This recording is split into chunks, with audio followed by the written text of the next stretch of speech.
Good evening, everyone, and thanks for joining us for tonight's guided meditation and Dhamma talk from Nisabho, who's spending some time here with us at Empty Cloud Monastery, though this is his final week for now. So tonight, Nisabho will be sharing some words of Dhamma about Buddhist protections. So feel free to type in questions if you have them at any time. So after the Dhamma talk, we can bring them up in Q&A. And good evening so far to Denise, Melinda, Jens, Ron, Aya Vimalanyani, who's joining us from Sri Lanka, as well as Kumu. So good evening to everyone and all of our friends who are watching but not typing in the live chat just yet. And at this time, I'll pass things over to Nisabho for tonight's meditation. Thanks. So really appreciated my time here, and just want to start by saying thank you to Bhante Sudaso and Ayasoma, and also Aya Suijana who came. It's been lovely, the whole Sangha, and everyone online. So we'll begin by meditating together for maybe 25 or 30 minutes.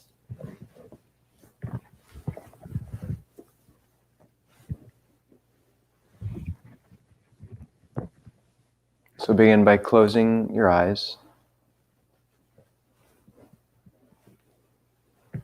Although if you're tired, you can leave them a little bit open, softly. Then set your body erect, pulling in the lower spine.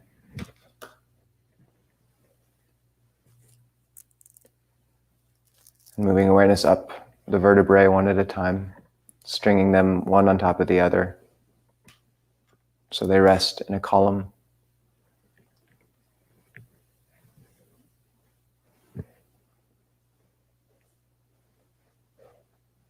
Until you reach the top of the head, then imagine a string suspending the skull so that the whole body sits erect but relaxed. Widen the chest, soften the neck, soften the eyes, the jaw. As you breathe, find the tension in the face, let it relax.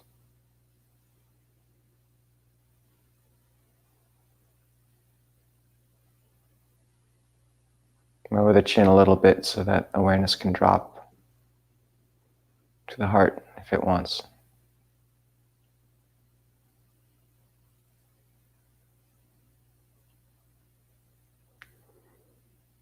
I take 3 very deep breaths drawing the air into the base of the belly wide, holding it, and then releasing it very slowly through the mouth, and do that 3 times, or through the nose, and do that 3 times.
Now just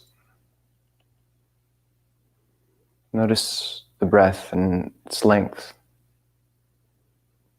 how it feels, or if it's heavy, soft, shallow, tight. You can adjust it a little bit to feel comfortable.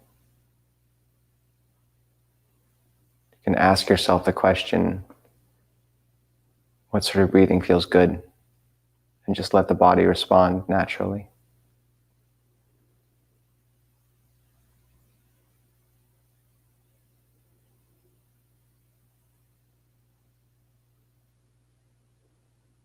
And you can either work with one of the ways of moving awareness through the body with the breath.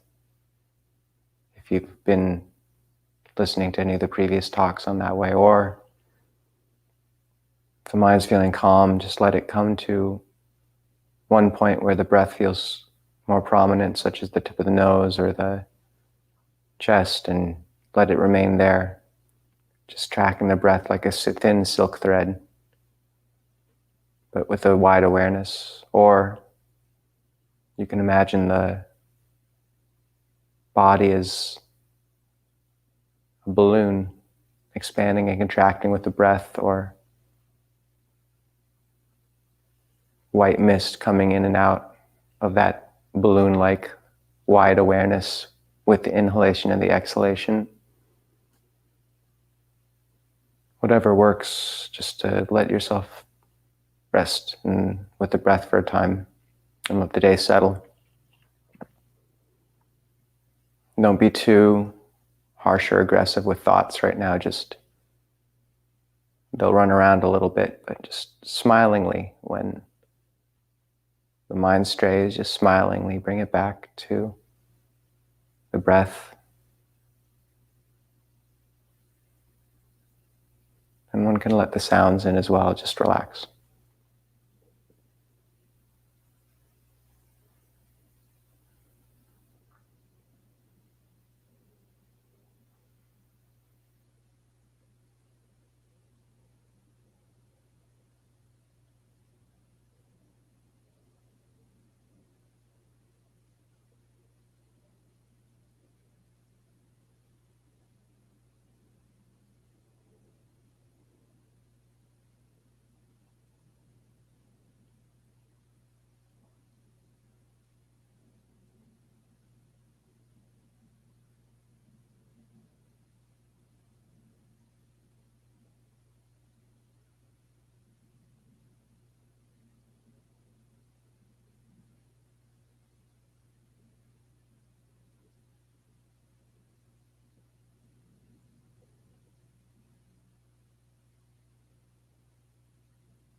And when one has come to a bit more calm,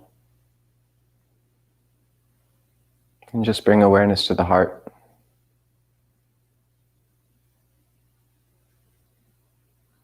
And let it rest a bit after the day.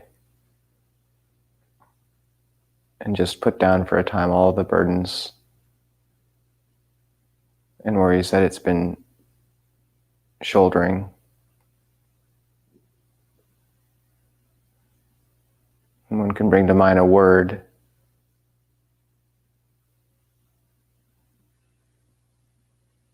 Love or care can work, but sometimes they're just too active. So something very simple and compassionate towards oneself.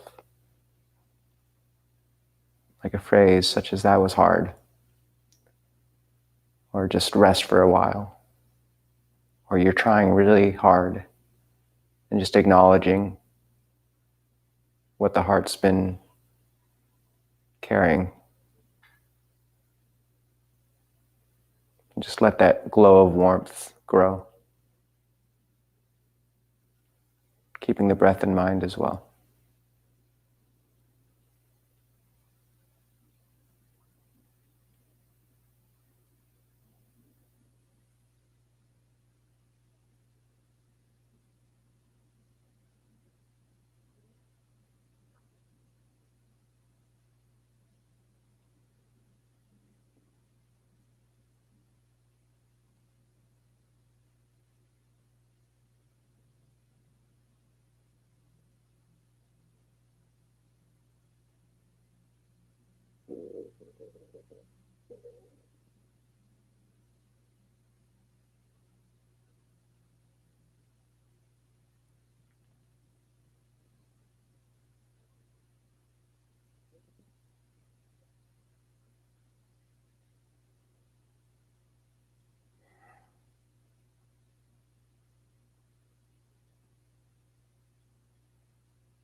And one can recollect the kindness of the Buddha, the teacher we've taken refuge in.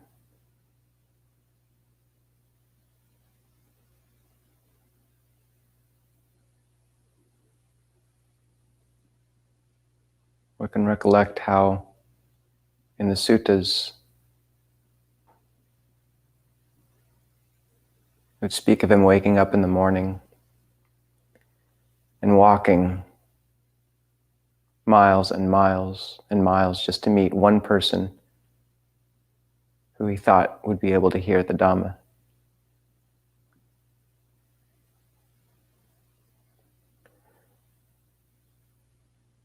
How there's stories of him walking through the street and lepers and outcasts trying to scurry out of his way. And he would stop and turn to them. And instead of admonishing them, like they expected a Katiya, one of the warrior class, to do, and instead of walking on or looking down on them, he just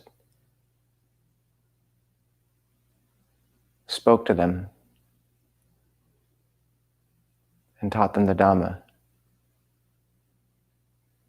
and looked past everything to their hearts where no one else would.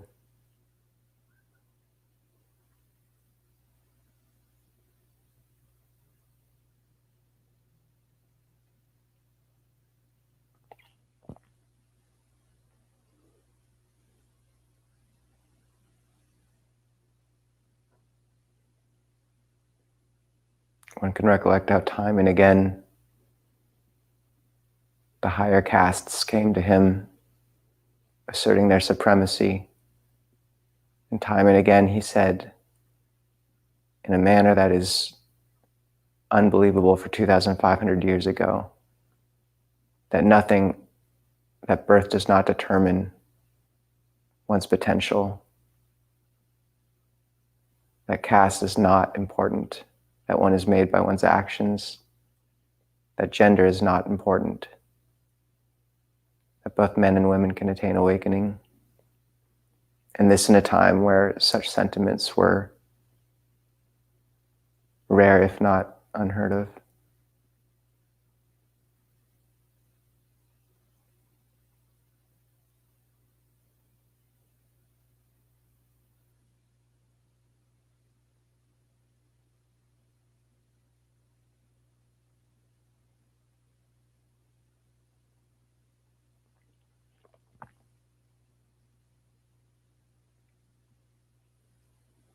And as I'm speaking of these stories, you can repeat the word Buddha or Buddha in your heart. Bring white light there.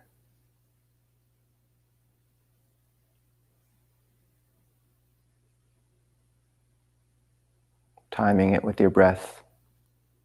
Buddha. Inhale, exhale.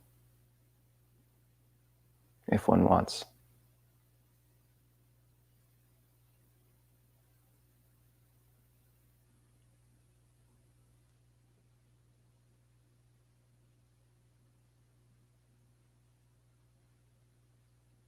One can recollect how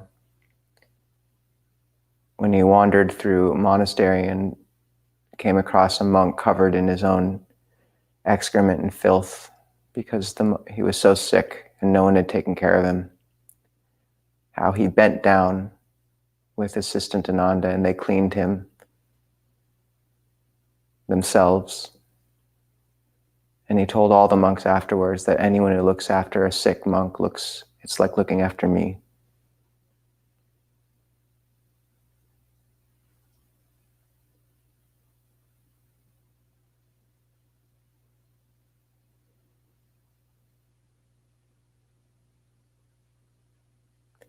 And one can recollect his humanity.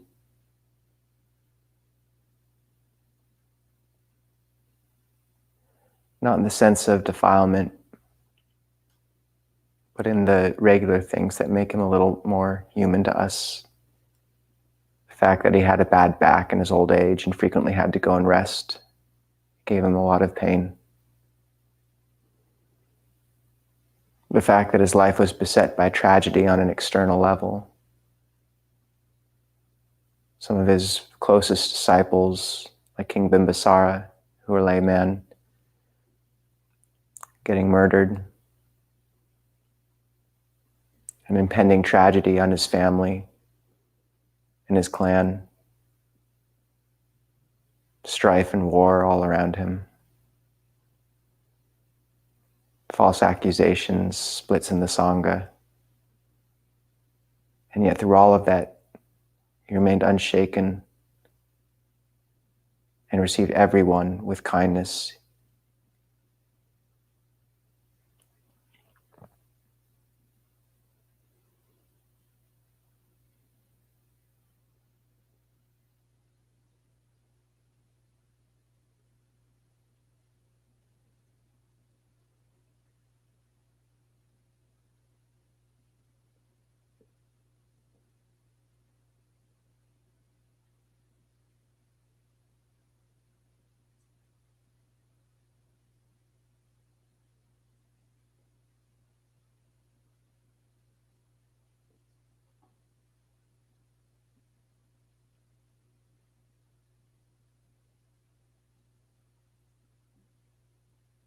So this is our teacher who we've taken refuge in.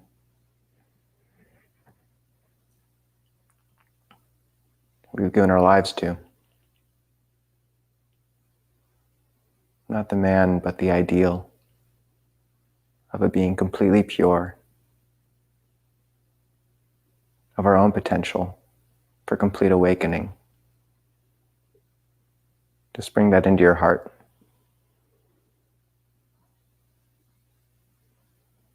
And recollect what that refuge has meant to you.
And one can recollect that in this one is safe.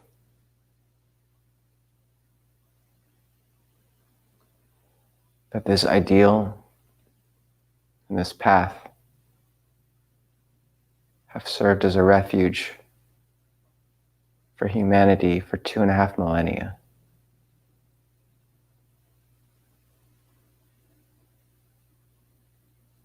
Past the rise and fall of civilizations,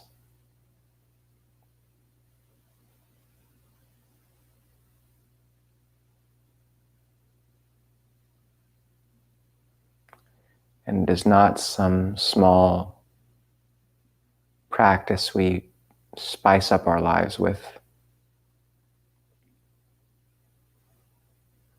The ideal of awakening and the path leading to it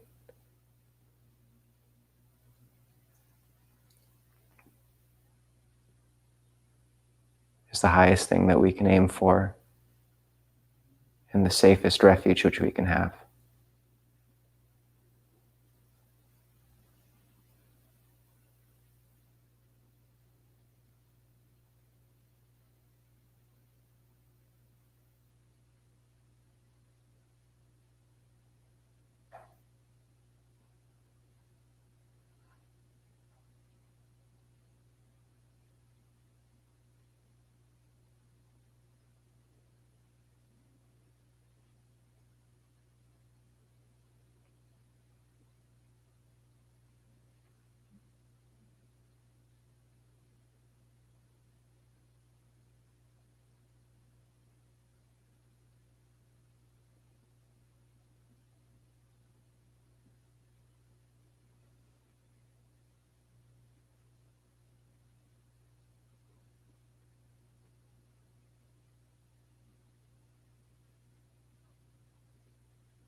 Thank you, Venerable Nisabho, for that guided meditation.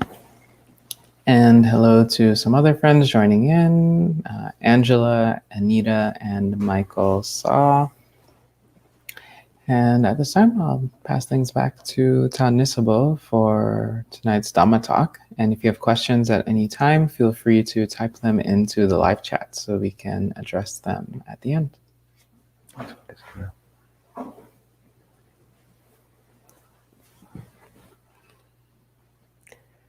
Namo tassa bhagavato arahato samma sambuddhassa. Namo tassa bhagavato arahato samma sambuddhassa. Namo tassa bhagavato arahato samma sambuddhassa. Buddhang dhammang sanghang namasami.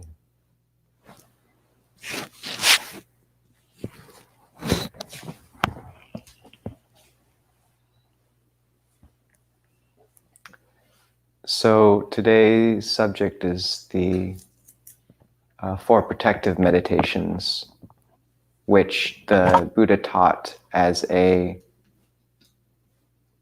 support for those on the path, and particularly monastics, but they're applicable to everyone. And I think they're an especially, I was going to speak on sila today, morality, but these 4 protective meditations seemed especially relevant because today we just had the going forth and transference of lineage of one of the community members here, Venerable, as he's known now, Bhante Vajiro Diamond. So It's a very happy occasion at the monastery. And these meditations seem especially relevant to talk about today. So the meditations are, as taught by the Buddha, the Buddhanusati, which is recollection of the Buddha,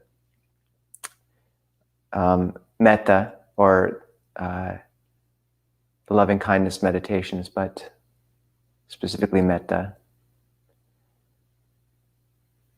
asubha, so contemplation of the unattractive side of the body, and marananusati, which is recollection of death. And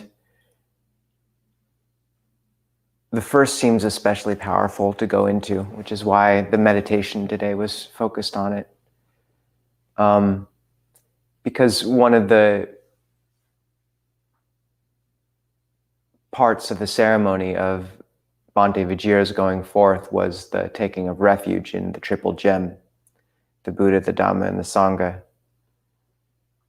And I actually met Bhante Vajira nearly 2 years ago.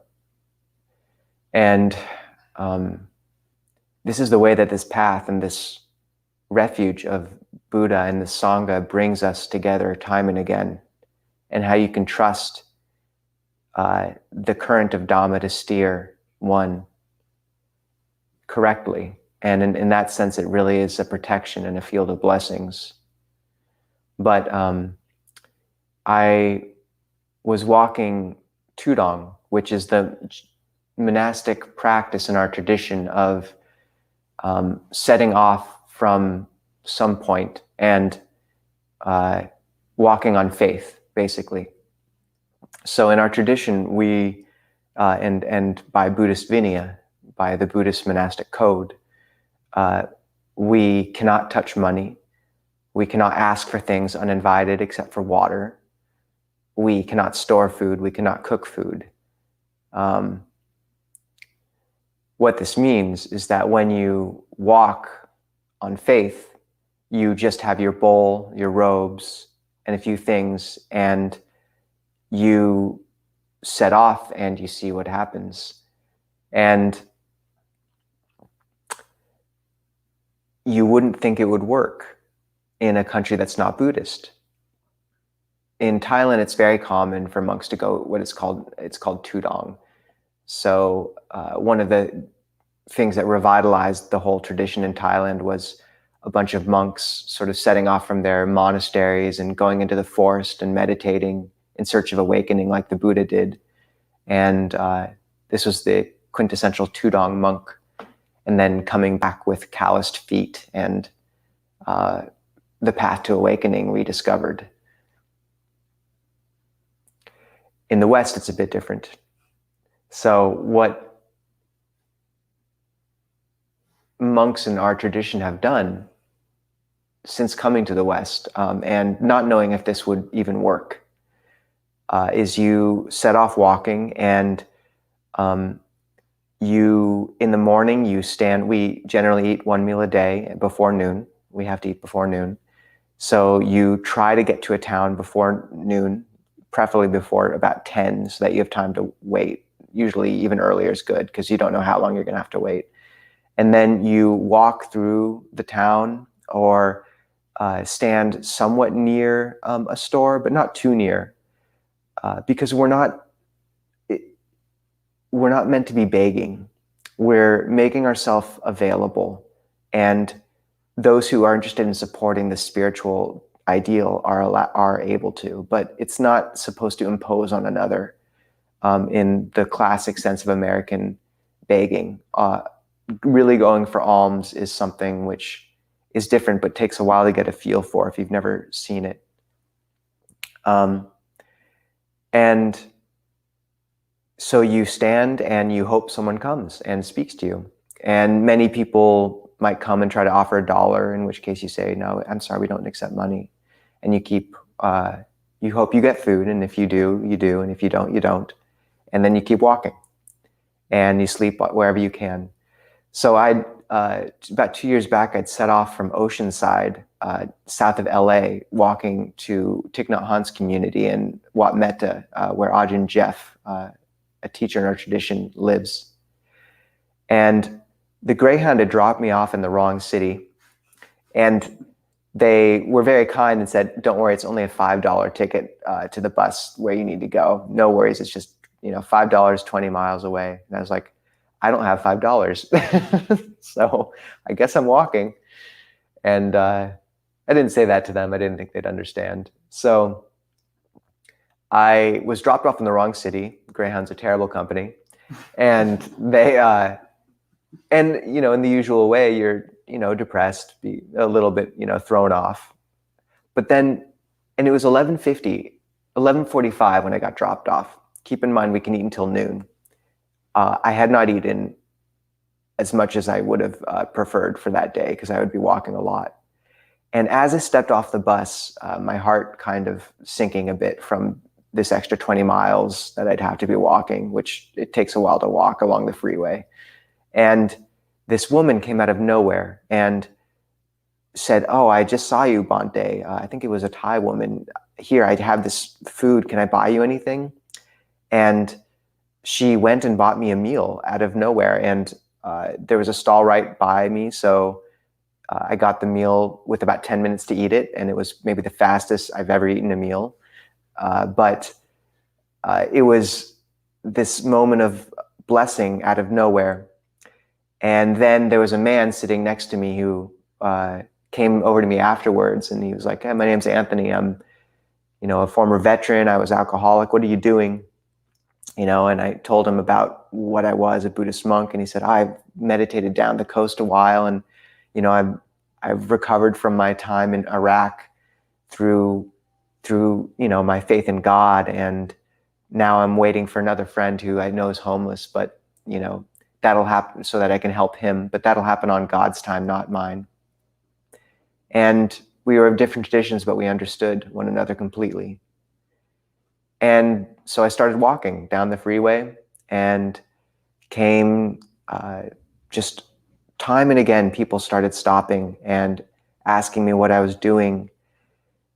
And I didn't find a place to sleep. That night I had to sleep on I found some sort of scattered, uprooted grass on the side of the road where the highway on the strip, by a strip mall, where I thought the homeless people wouldn't find me or the police.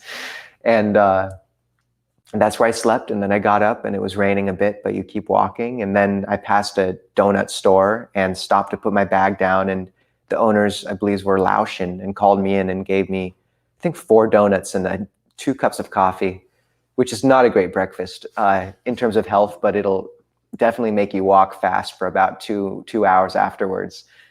And so this kindness out of nowhere, and I was very happy with it. And then a Catholic mother and her child stopped and got out of the car and asked me if there's anything they could do. And they didn't really know what I was, but they ended up giving me a meal. And time and again, over that week of walking, these kindnesses manifested out of nowhere. The Mormon on the side of the street who was selling solar panels to door to door, but wanted to talk about meditation and how it had helped him have faith in God more, and he missed his time meditating. Or the teenager out of high school who asked about the Buddha and if he could really walk on water, to which I said he probably could swim and maybe float a bit, he could float over the kilesas, basically, the defilements. And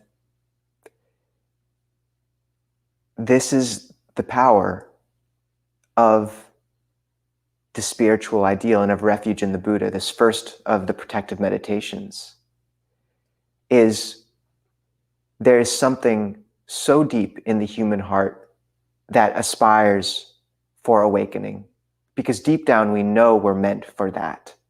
We know that the ideals that our culture gives us of a good house, of a decent career, even of the goals that those who consider themselves more spiritual treasure, such as, the good experiences outdoors, even such things as a really caring family. These are all lovely things, but in our heart, we know that they have to be a means towards a tool, not a tool, not that they're used, but that in the end, there has to be something even higher, which is the complete purification of the heart. And all these things can be part of that path. We can cultivate love through our time with our family, but this is what recollection of the Buddha and of what that means, not necessarily of the historical Gautama, although it can be that, but of our potential for a complete awakening. And we know that that's what we're made for in our better moments. We know when we really see the imminence of our death, the fragility of our circumstance, that this world cannot be a refuge and that it must be instead a path towards this highest of all goals, towards this Polaris, this North Star.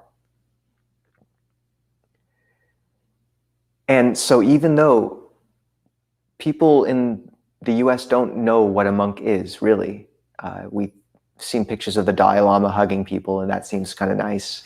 You know, some people have a garden Buddha, and there's been a few bumper stickers maybe we've come across. And yet, when people see the robes, they intuit something. And so you can walk on faith, even here, and you will not go hungry, at least not for too long.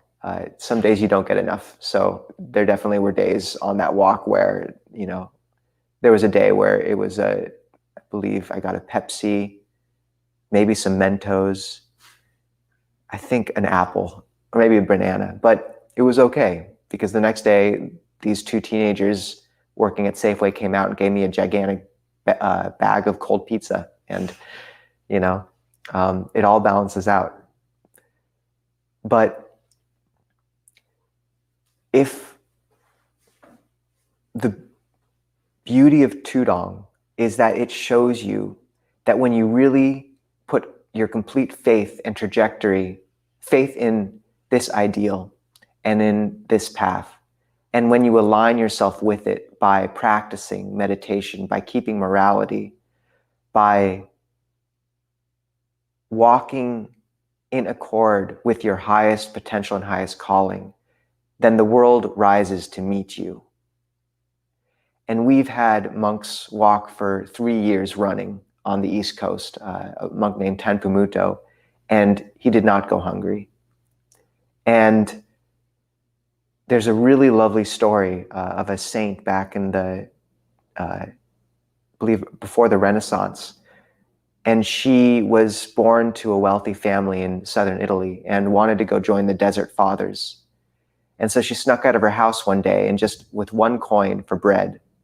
But as she was on the threshold of her house's door, she heard a voice in her head that said, "Do you have faith in me or in a coin?" And she said, "In you," and dropped the coin and left. And what that means, I think, is that sometimes to really get a sense of how much this path will hold you, you have to give everything to it. And that's, I think, what Brother Diamond did today. I met him halfway through that Tudong when I stopped at Deer Park.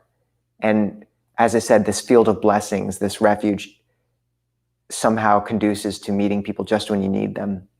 And it had turned out that he'd met my father up at Servasti Abbey, where I'd spent time in Newport, Washington. And he'd had a hunger for the Theravada and the Pali tradition for a long time. And so our meeting was really fortuitous. And this path steers you. It feels like stepping into a stream, and that's why so often that metaphor is used. I think we all have felt that when you finally bring your life in accord with this path, it sweeps you correctly. And there's a sense of being taken where you need to go. And so his path led him through many difficult circumstances, and yet his faith was such that he landed here after about 1.5 years of trying to find the right spot. And when he went forth today, that's what it really, or rather changed tradition and went forth in this tradition. It's what it really indicates, is a complete giving of your heart to this path. Traditionally, going forth as a novice implies giving up the use of money and becoming homeless. And this term homelessness is interesting to contemplate, because what it really means in its essence is that you're no longer looking to the world for refuge. What it means is that you've taken what one of our great teachers in our tradition, Longpo Liam, says, is that there's no obstacles in practice, only worthy adversaries. You've taken that to heart. And that instead of looking to this world for comfort or security, which it can never provide, things are always falling apart in our hands. The world is slipping away from us constantly. And not that we can't value it and love parts of it, but that when we try to cling to it with a white-knuckled grip, that not only will we inevitably be disappointed, and the heart knows it's not secure, but we also will compromise our ability to love and care for it because we're trying to control it. So when you go forth, instead, the world is a chance to learn and a chance to shape yourself and to take every suffering and every blessing and every moment as one more step on this path and one more opportunity to be sculpted into a tool to better help and care for the world. And this is the essence of taking refuge in the Buddha, of going forth into the homeless life, because you're not stepping into nothing. You are stepping into this field of merit, into this millennia-old lineage that is older than any other institution of humanity, apart from the Jains, who beat us by a few years. We always have to mention them. But you're stepping into that, and you're stepping into a teaching which is so profound. If you're listening, then you most likely have begun to explore the depth of the Buddha's teachings and their profundity. The Sutta Pitaka is 22,000 pages. That's 12 times the length of the Bible. And the Buddha taught constantly for 45 years, instructing exactly how to bring the mind to calm and to liberation. And his teachings are of a depth and that modern psychology has not touched. So you're stepping into that. You're taking refuge in that. And in that ideal, and in aligning yourself with that, you align yourself with an enormous,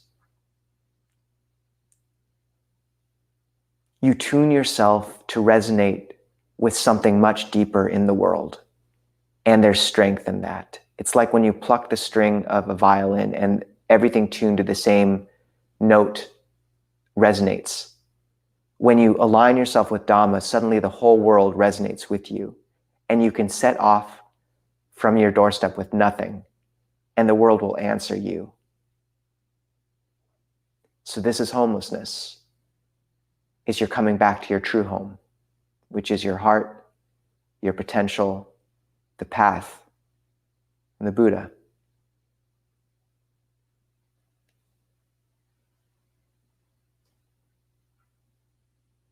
So when someone goes forth like this, it's an enormous moment. And it's a cause to rejoice. And it's not something that needs to be confined to monastics.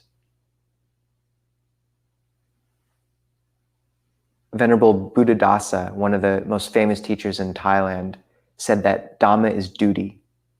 And lay people and all of us have our own duty. We have our own karma. We have to work through various things and care for those. We have our life circumstances.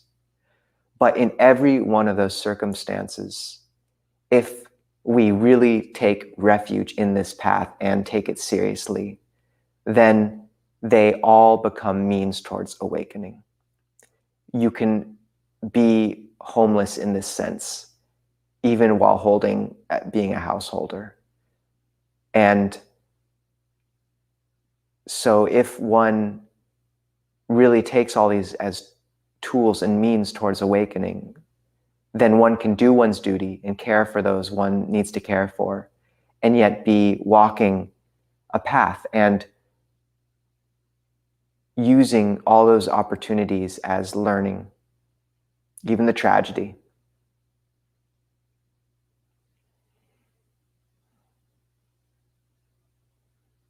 So this is taking refuge in the Buddha and recollection of the Buddha in one sense. And one can recollect the Buddha, which is the first of these protective meditations, in the way we did at the beginning of this session with the guided meditation, recollecting what these qualities look like when embodied perfectly in a human. Or one can recollect them as this potential for awakening.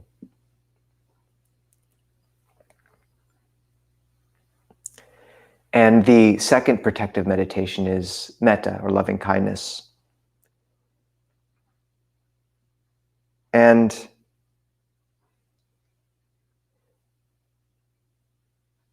there are suttas where the Buddha speaks about loving kindness as the wealth of a bhikkhu, the 4 Brahma Viharas as the wealth of a practitioner. And it feels like that. When one cultivates these states, they are deeply nourishing, and they change one's relationship with the world.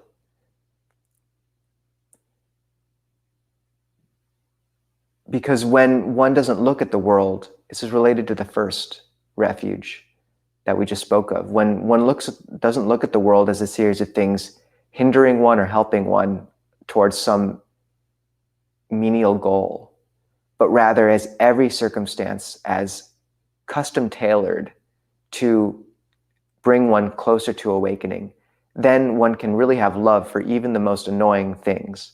So I lived with a monk for quite a while who was extremely exacting and would admonish me for everything, from closing the door wrong, to lighting the incense wrong, to not cleaning quite right. And I could have been very annoyed, and I was much of the time. But I also took it as an opportunity after a while to recollect that if this was a Kruba Ajahn, the word we use in Thai for a venerated teacher, admonishing me in this exact same way, I would take it as an enormous teaching and a chance to refine my conduct. So my practice that year, perhaps as much as my meditation, was taking this person as a teacher and thinking that he was a bodhisattva sent to train me. And I was able to have great love for that situation and that monk then, because it became one more means towards awakening and not some annoying thing keeping me from awakening. So when one looks at the world and when one is homeless in this way, then everything is deserving of love and care, because nothing is set against one. Everything is meant to urge one towards awakening, even if that just means being one more means to help one cultivate patient endurance, which many things are. And also just that when we step into robes, so many of the usual ways we have of feeding the heart are cut. We don't get to go on coffee dates as much. The romantic relationships are put aside. And you have to find a new way to feed the heart and nourish it. And the irony of wanting to feel loved is that the only way the heart is fed and nourished is by loving. the arithmetic of how much one is loved never ends up in the green. When one cultivates metta, though, the world answers and one feels in love with the world. And all the ascetic edge which our tradition has, all the admonitions towards restraint, all these things are balanced by the growth of a greater love that holds one. And people can look at giving up romance as, in the family life, as dour or something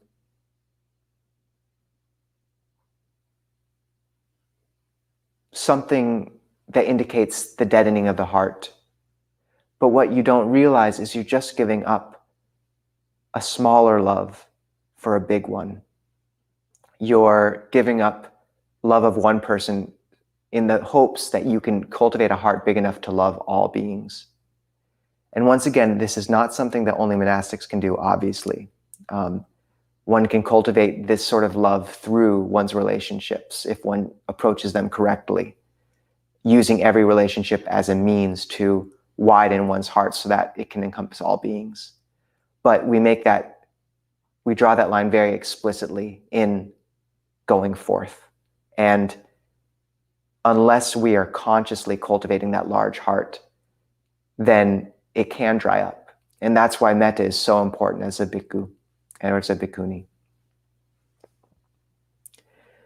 The third of the protective meditations is Asubha, which is perhaps the least popular topic in the West, apart from maybe talking about hell, and which we won't do right now. So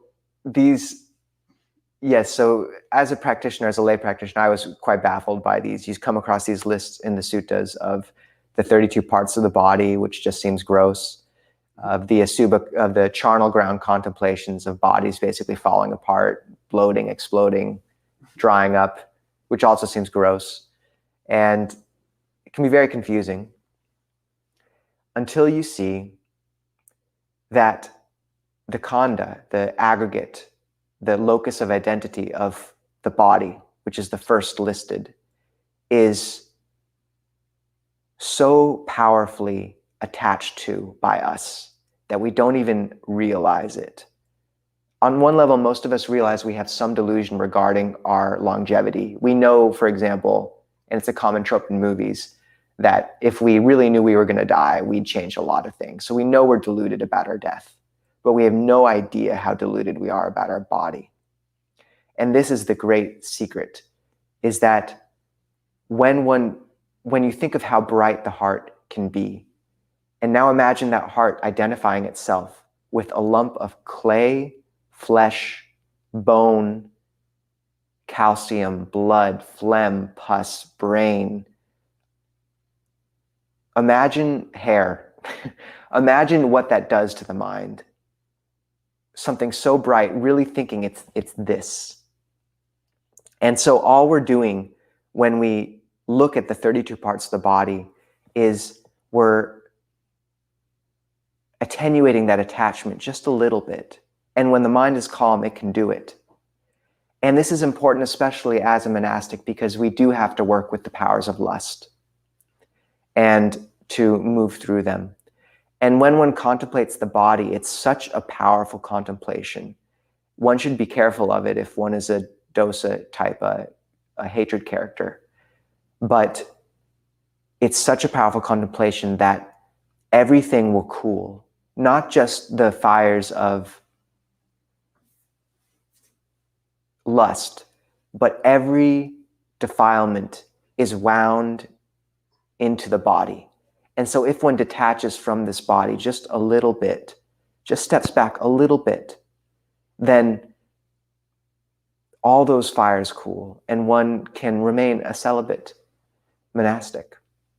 Because additionally, one of the big things that draws monastics out of robes is lust. And specifically, the practitioners in the time of the Buddha would refer to tapas, which means heat. And it was something they very much cultivated through celibacy. And the idea is you needed this sort of energy and fire to build. But if you have no release for it, then it automatically becomes sexual lust, or it can. So apart from just cooling it with a Asubha practice on a regular basis, one needs to learn to work with those energies in the body. And this is why breath meditation can be very helpful if used in a broad and robust fashion, of learning to work with moving the energy up the spine and down the front of the body, or just allowing the energy to move and circulate so that it doesn't get stuck and build and draw one out of robes. But the Asubha contemplation, it's something we can forget and put aside. So it's really important to cultivate it as a monastic and as a layperson too. Having something in the tool belt to attenuate lust is important. And then the fourth protective or guardian meditation is Marananusati, or contemplation of death. And there's a famous sutta, which I'm sure most of you have heard, where the Buddha asks the bhikkhus how often they contemplate death. And they answer in varying ways, some saying about, every day I recollect how great that I get to live this next day and practice the Buddha's teachings. And the Buddha responds, this monk is careless. And then another monk responds, I practice, I practice and recollect how wonderful that I can live even for, these next few moments, the length it takes to chew a mouthful of food and swallow, so on. And the Buddha in each case says, careless.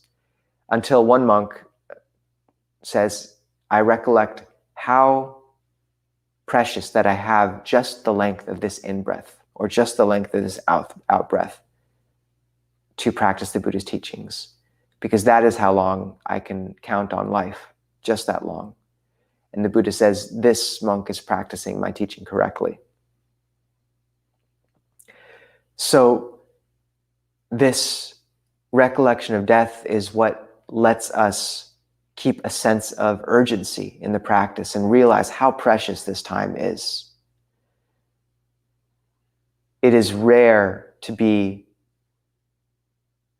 presented with circumstances where one can work towards awakening. And these can slip away much more quickly than we think. So to use every moment for that purpose is essential. Even more so the Buddha spoke about how rare it was to be born as a human, as the analogy gave was a blind turtle coming up in the ocean randomly at once every 1,000 years. And there's a small hoop of wood about the size of the turtle's head floating in that ocean. And as often as that turtle would poke its head through that hoop, that is how often one can expect to be born as a human. So you have that. You have being born as a human in a time when the Buddha's dispensation is available. You have being given the opportunity to practice. You have being actually interested in that teaching, and then you have the chance to go forth. So the day of ordination is so rare in samsara that it is considered far more precious than and far more special than the day of one's birth, because one has been born and died countless times. But it is rare to ordain. So, the first two recollections,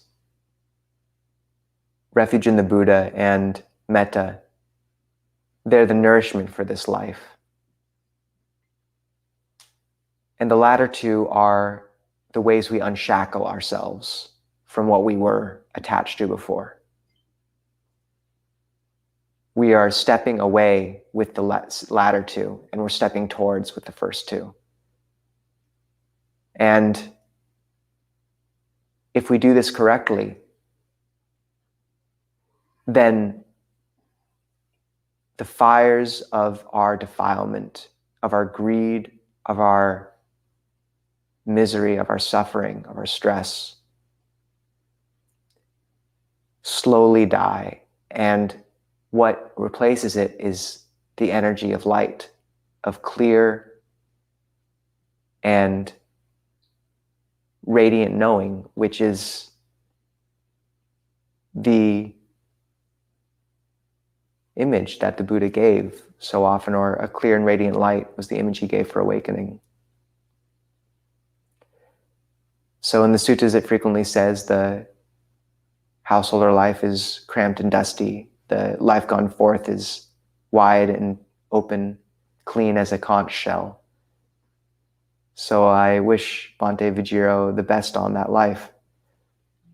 And just for the record, I don't think all the householders' lives have to be cramped or dusty either. I think if you use these things correctly, then you can also find a way to embody that in a wide and beautiful manner.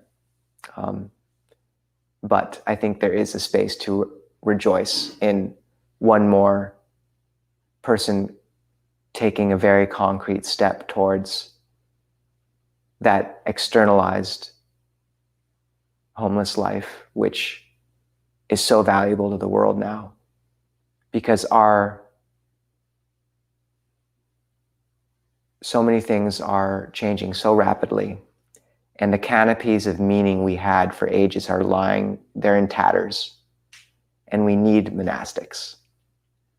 So if you remain in robes for no other reason than the fact that the world really needs you, then that's still a good reason. And it's very good to have one more brother in robes. So.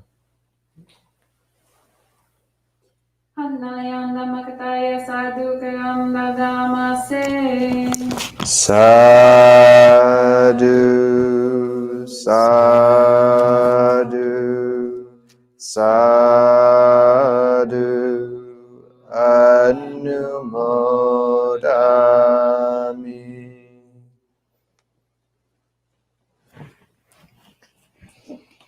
Thank you, Tan Nisabho, for those words of Dhamma. And welcome to those of you who joined in after the meditation. And there's a couple comments already. But if you have questions or anything to share, please type it in and we'll bring it up in a couple minutes. So hello to Patrika, Tran, Ron, Maria, LM, and others. And Aya Vimalanyani says, Sadhu, may Bhante Vajiro have a happy and fruitful monastic life. And lots of sadhus as well from others.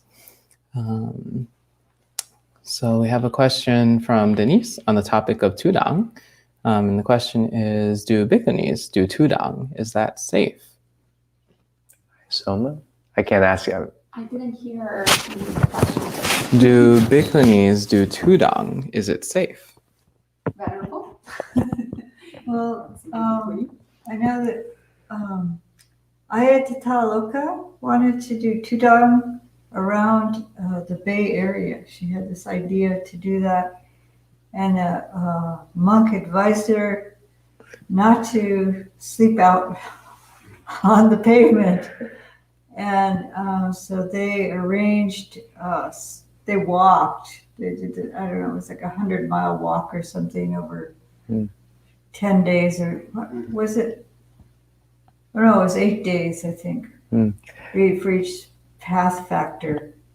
And so, so they did have places to stay, but so it was more arranged. And so it's harder for women because of safety. I don't know of cases of, I know in England, it's safer because people, it's not illegal to sleep on private property. And so I know the Siladar had gone on Tudang and just totally with, on faith, but they would have a lay, someone to accompany them. A lot of times even with the male monastics, they would have companion. So, yes and no, I guess, kind of. So Ayasui John, I don't know how, is it, did you could hear? Yeah. Okay, I don't have to repeat it, sorry. Sorry, I was worried. And I seem to recall also hearing in Sri Lanka some bhikkhunis going either in pairs or in groups, not usually alone, but usually in groups of 2 or more. Mhm. Yeah. So I guess the country that was one of the issues, and how illegal. It's illegal in a lot of cities to sleep yeah, just in the city somewhere. yeah, it wasn't totally legal when I did it. I do know that's really good to hear what people have experimented with. I mean, there's a book worth reading called The Peace Pilgrim. And it's a really amazing book. You can find it for free online, Peace Pilgrim.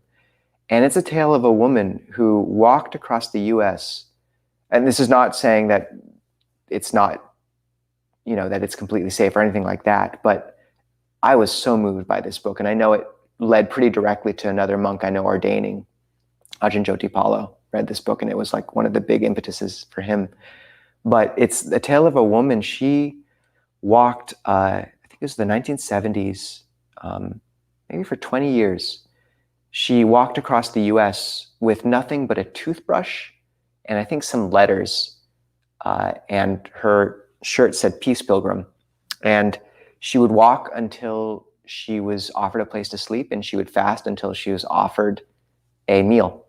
And she walked unharmed for 2 decades around. And her story is astounding. And she had samadhi. I mean, you read about it. And she was sort of somewhat Christian, but it's her own sort of way of Christianity. It's very beautiful. But she just has story after story about being cared for and of protected. And I think she frequently, she'd just sleep on the pavement. She was really hardcore, but she did it for I think she walked across the country, like crisscrossed the country at least 3 or 4 times without stopping, with nothing. So I'm not saying that can be done necessarily in modern day or anything like that, but it's one of my favorite books of all time. Yeah.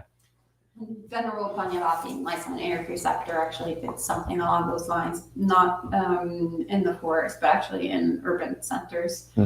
So she did the street retreats with Bernie Glassman. So she spent actually quite a long period of time, like definitely not 20 years, but I think about a month or so. Yeah, just living off generosity and sleeping on the streets. Seems like it would be way more risky as a woman, obviously. So that's something, though. I'd love to hear about that from her. She's still okay. And a related question from Denise also is, how do you think the experience would be different in the US, especially if the monk is not a white man? Yeah, I've actually heard, well, first of all, different in the US for me, as opposed to, say, Australia or Thailand. I spoke about my experience in the US. How the experience of Tudong in the US would be for someone who's not a white male. Yeah, that's a really relevant question. And I think that I forgot where I heard this, but I remember. It wasn't I was listening to the Peace Pilgrim's tale, actually, I think an interview with her or about her. And one man was so inspired by her story that he set off and tried to walk Tudong, but he was African American, and it was a miserable few weeks for him. Like, I think he was pulled over, like police accosted him numerous times. This was a few decades ago, I think. So it was not easy. I don't know how that would be different now, and I don't know how it would be different if one was wearing robes, but I'm fairly confident it would be a good deal, it would be quite a different experience. So there's definitely a bit of privilege here, with my ability to do that. And someone also says, what is Tudang? Rewind about an hour. It's walking on faith in our tradition, and you just walk and see what happens. And if people give you food, then they give you food, and if they don't, they don't. Because in our tradition, we can't hold money, ask for things, store food. So we walk on faith. And yeah, it was one of the amazing things the Buddha did was he kind of made the Sangha helpless. And you would think it would completely not work, but it completely works. And it leads to this beautiful ethic of complete surrender. And yeah, it's a very, very counterintuitive, but amazing thing. And Maria has a question about doing a Subha meditation. Why should someone be careful if they're a hate character? Because it can make you depressed? It can make you angry, very angry. This is a powerful meditation. If you read deeper into the suttas and read the verses of, say, the elder monks and the elder nuns, almost half of them have, maybe not half, maybe a lot of them have to do with body contemplation. And the major teachers in the Thai tradition point to breaking through attachment to the body as powerful enough that it almost inevitably leads to stream entry, to the first taste of awakening. It's just if you're doing it with a calm mind, and that's the trick, is you have to bring the mind to a degree of calm. And then when it begins to move again naturally, because it will after a time of rest, then you direct it towards contemplating the body. So you go through the 32 parts and repeat them and visualize them and find one that interests you. And then you investigate. And that can take on a lot of forms, but it could take on the form of just feeling the bones in your body. Or sometimes for me, for example, I'll repeat the word stone, and think of, say, the bones in my arm. One can peel off the skin. One can visualize how the body's constantly oozing oil. You sort of have to play around, and these sound pretty gross, I know, but that's the point. And if one does that, the mind will become radiant. And you know it's working because the mind's getting released from this, what the Christians call a mantle of clay. But then the next day you can expect a backlash because it's such a powerful contemplation that the kilesas, the defilements, fight back hard. So yeah, frequently I know monks and myself, once you do an Asubha meditation, the next day sometimes lust actually comes up quite strongly because it's sort of a pendulum. I'm a greed type, so it works very well for me. Aversive types, it's so powerful that it can lead to you waking up the next day or the day after really angry. And you won't always connect the dots because it's so powerful that it works at the subterranean level, and then the fruit of the practice actually manifests down the road a little bit. But it's that powerful. It's working at this very deep level. So yeah, if you're an aversive type, you have to use it with a bit of caution, and you might be better served using metta. If you're a monk, even if you're aversive, it's probably good to have in the mix somewhat, but applied with delicacy. But yeah, I'd say it's just keep an eye on it if you tend towards hatred, and don't lean too heavy. If you find it's having unwholesome effects such as depression or anger, it should just be making the mind bright and cool. And we have a couple of thank yous from Chan Kwan on Instagram, as well as our friend Victor Jens, who said, thanks for the encouraging words. Much rejoicing for Bhante Vajiro. And Bhavani has a question related to possibly not getting enough on Tudang, which is, how does the mind work if meals are irregular, not well balanced, there's no nutritious food, and even if you're facing things like obesity, diabetes, etc.?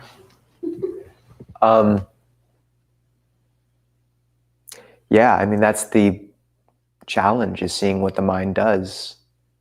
And you obsess and obsess some more and worry about where the meal's going to come and if it's going to come. And you're really hungry because you've been walking miles and miles, and sometimes you haven't eaten much the previous day. On one walk up with Ajahn Kobilo from San Francisco to Abhayagiri, I think, there was a day where it was like a pack of Rolos, a half pack because we shared it, and like 2 little loaves, like not loaves, but pieces of bread, and maybe something else a little bit, but the you obsess and you see the mind's attachment to those things, and then sometimes you sort of strategize. Like the day I didn't get enough food, it was because I saw a Thai restaurant and I thought, oh, the Thai people, maybe they'll help me. So I sort of walked in front of it very slowly, and then I turned around and walked back a little bit, and then walked around the block, and then kind of came back slowly. Like I was trying to manipulate things, and I didn't get food, not much, certainly not from the Thai restaurant. And Thai people generally actually help a lot on Tudong, but when you try to manipulate things, it doesn't seem to work. And then when I just sort of accepted the situation and stood where I was the next day, these 2 random girls working at Safeway who just had like a sleepover and had a bunch of leftover pizza, like they just came and gave it to me. And so not only do you have to come to the point where the point is that you're there, you're offering an image of the samana, of the renunciant, to the people around you, and that's a gift. And what comes will come. And at a certain point, you just have to give in with faith. And, even on days you don't get enough, it's fine. You just are a little hungry while you walk, but your body's light. And, and over time, that becomes less important. But the miracle is that the world tends not to let things happen badly when you give yourself to the path. Even difficulties tend to fall in line. And so like Bhante Sudasa was quoting another monk earlier this night that said, Dana is not predictable, but it's dependable. So Tenpa Mutta, who walked Tudong on the East Coast for 3 years, would say that like any given day, you might not get enough, but within a given week, usually he would get enough. And there is a question from Henley, but it's a bit off topic, so maybe that could be saved for Friday evening. So make a note, Henley, and perhaps you can ask it at Monk Chat on Friday evening, where a panel of monastics will answer all kinds of questions about Buddhist practice. There are no other questions online. Not sure if there are any in person. I have a question. So, Pan, you were talking about earlier, I think, sharing your quarters with the annoying monk that then you started visualizing as a bodhisattva. I was wondering if you could elaborate a little bit more in terms of like the in-between, the irritation and the practice. So actually like welcoming sort of this person in as your teacher. So would it be like, is your practice more like in terms of reflecting and then pursuing, or is it looking at your body sensations, or a mix of all of these? So if you can elaborate a little bit on your practice, that would be great. Thank you. Yeah, it's a good question.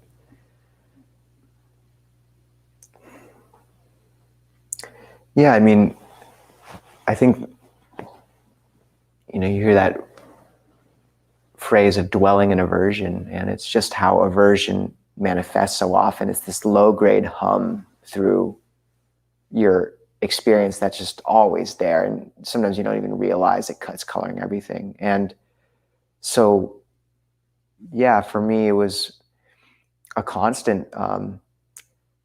The Buddha gave so many means for dealing with aversion, I think because it just is so resistant. So I'd wake up in the morning, and you wake up and your self immediately crystallizes around that guy. him, and I should have, so I'd walk down the hill and it'd be that guy. And I had to make a really conscious effort, first of all, when I woke up in the morning, to give the mind something else to crystallize around, because it wants to crystallize. So bow to the Buddha right away, metta right away, because it's very malleable then. And if you invest intention at that early moment, it pays dividends later, a lot. So yeah, it was important not to let it crystallize around that. But then so much of it was, I'd walk into the room and maybe do something wrong, or there'd be this constant tension, even if there was no explicit admonishment in that moment.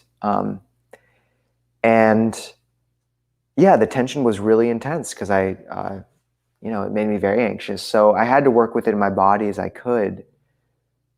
But, and then I had to leave the room quite often and be elsewhere. It was sort of his place. So I sort of stepped back as often as I could, I tried to avoid conflict when I was able. But then so much of it was just silence and listening.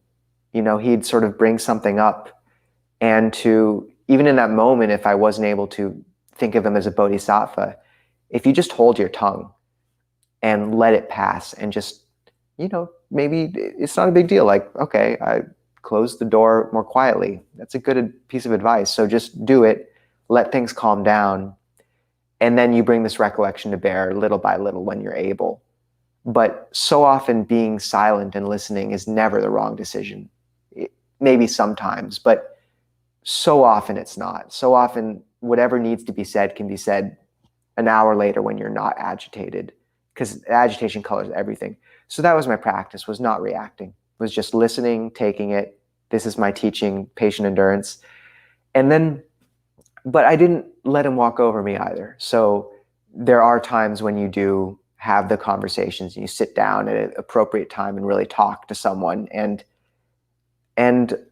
then working with really going against the stream. So giving this person gifts, really trying to show love, listen to their experience, find out where they're coming from. So often, the admonition of the First Noble Truth is to comprehend our suffering. But you can use that on an external level too. You trace someone's neuroses back to their suffering. Try to understand where someone's coming from. And I think we all know what that's like when you learn that's why that person's this way. They went through this when they were a child, of course. And suddenly it all makes sense, because you understand how conditionality led to what they are. And the sense of wrongness fades. So yeah, I suppose there's a mix of that, reflection, and then just plenty of other little tactics, avoidance, occasional griping. I'm not perfect, try to avoid that though. Gossip almost never helps. So yeah, and loving kindness towards myself more than anything. Like I couldn't spread it to him, but I could realize how it's pretty brutal to live in that environment for a long period of time. And I think at some point, one also may just have to change one's circumstance. I've been in situations that were not healthy, and I took them as a teaching at the time, but it was good I didn't remain in them for much longer. So, yeah. Thank you so much for sharing. That person is not at this monastery, for the record. And the final question is online from Jens, who says, do you find Asubha meditation to work well for greed types more than other meditations? Oh yeah. No, it's tailor-made for the greed type. So for those who don't know, there's generally 3 types of personality, which we broadly classify people, perhaps unfairly at times: greed, delusion, hatred.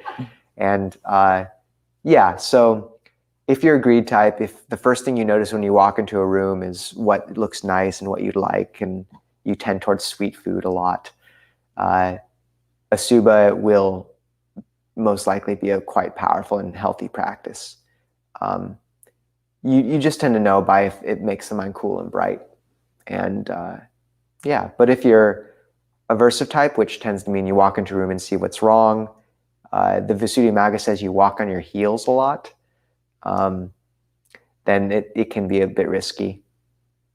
So, Thank you. And that's the final question for the night. Lots of thank yous and anjalis, etc.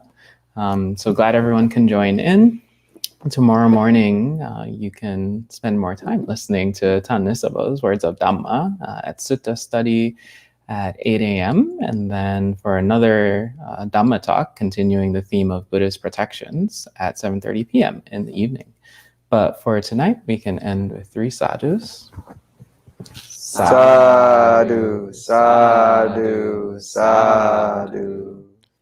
And enjoy the rest of your evening.